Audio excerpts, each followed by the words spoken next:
Hello, and welcome to Recipes with Ben. In this video, I'm going to start a multi-part series breaking down my creative process for how I design a homebrew recipe. Creating a recipe from scratch can seem a little daunting and intimidating, so that's why I'm here to help you through from start to finish. And before we get started, if you want to see any of my brew days, I'll link them down below, with my most recent ones being a peanut butter cup stout and a honey ginger lime rye ale. And without further ado, let's get started with the first step in my process.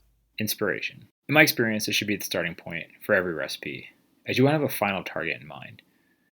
If we think of this as we're trying to paint a picture of something, say it's a scenery, this will start as the outline for that part on the canvas, because you don't just start with putting in all the colors first.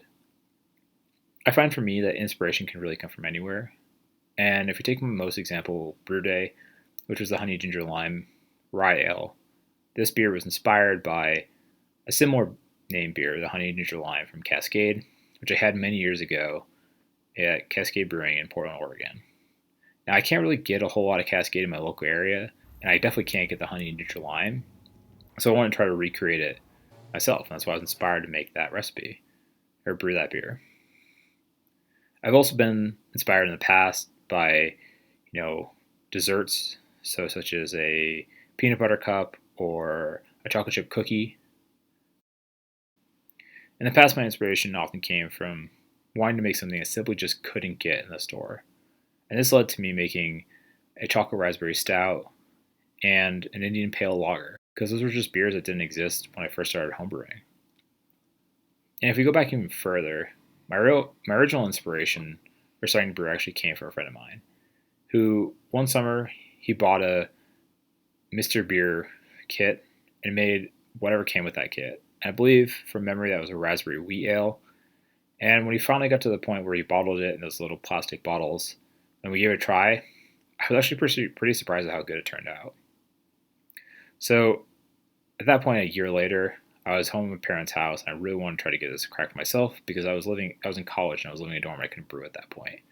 So, digging through some stuff in the attic, I found a 5-gallon glass carboy, which I still have to this day, 16 years later, and I have no idea where the original one came from, but it still worked great.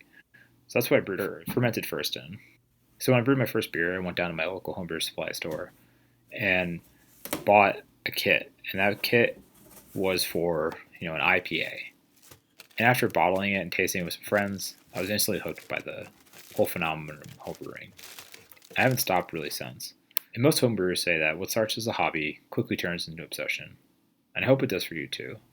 So this is part 1 of my 5-step process of how I create a beer recipe from scratch.